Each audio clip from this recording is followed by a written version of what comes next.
The Truth in Jesus by George MacDonald. Ephesians chapter 4, verses 20 through 22.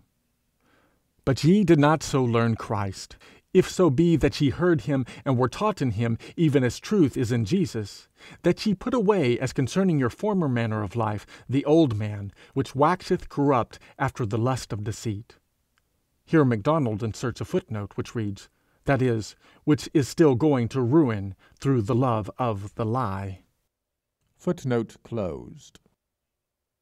How have we learned Christ? It ought to be a startling thought that we may have learned him wrong. That must be far worse than not to have learned him at all. His place is occupied by a false Christ, hard to exercise.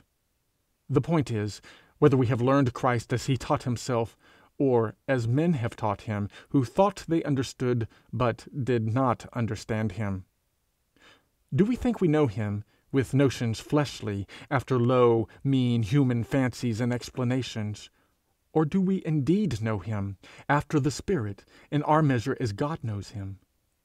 The Christian religion, throughout its history, has been open to more corrupt misrepresentation than ever the Jewish could be. For it is higher and wider, so must it yield larger scope to corruption. Have we learned Christ in false statements and corrupted lessons about him? Or have we learned himself? Nay, true or false, is only our brain full of things concerning him, or does he dwell himself in our hearts, a learnt and ever being learnt lesson, the power of our life? I have been led to say what I am about to say, by a certain utterance of one in the front rank of those who assert that we can know nothing of the infinite and eternal energy from which all things proceed. And the utterance is this: the visiting on Adam's descendants through hundreds of generations dreadful penalties for a small transgression which they did not commit; the damning of all men who do not avail themselves of an alleged mode of obtaining forgiveness which most men have never heard of; and the effecting a reconciliation by sacrificing a son who was perfectly innocent to satisfy the assumed necessity for a propitiatory victim, are modes of action which, ascribed to a human ruler, would call forth expressions of abhorrence, and the ascription of them to the ultimate cause of things, even not felt to be full of difficulties, must become impossible. I do not quote the passage with the design of opposing either clause of its statement, for I entirely agree with it. Almost it feels an absurdity to say so. Neither do I propose addressing a word to the writer of it, or to any who hold with him.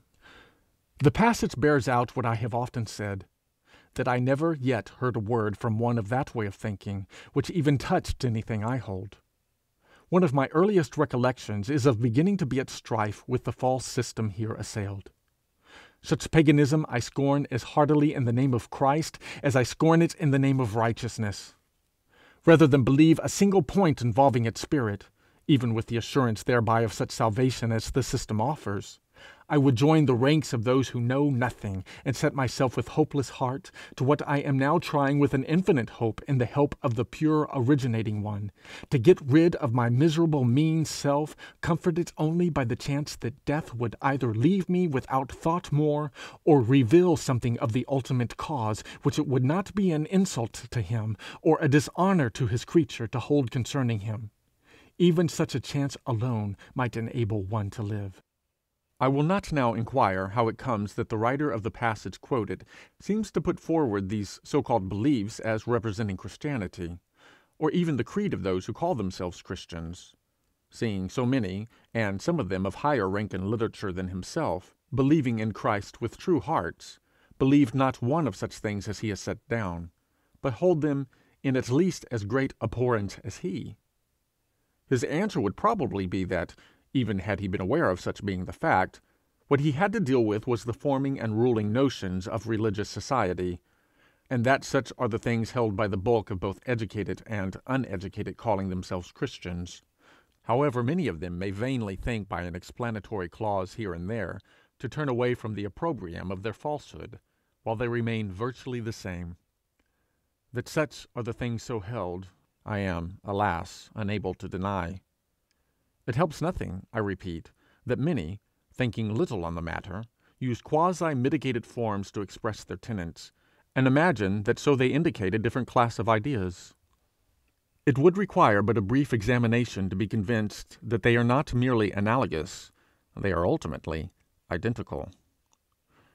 But had I to do with the writer, I should ask how it comes that, refusing these dogmas as abominable, and in themselves plainly false, yet knowing that they are attributed to men whose teaching has done more to civilize the world than that of any men besides, how it comes that, seeing such teaching as this could not have done so, he has not taken such pains of inquiry as must surely have satisfied a man of his faculty that such was not their teaching; that it was indeed so different and so good that even the forced companionship of such horrible lies as those he has recounted has been unable to destroy its regenerative power.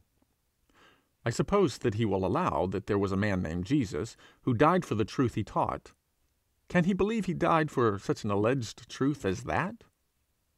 Would it not be well, I would ask him, to inquire what he did really teach, according to the primary sources of our knowledge of him? If he answered that the question was uninteresting to him, I should have no more to say. Nor did I now start to speak of him, save with the object of making my position plain to those to whom I would speak, those, namely, who call themselves Christians.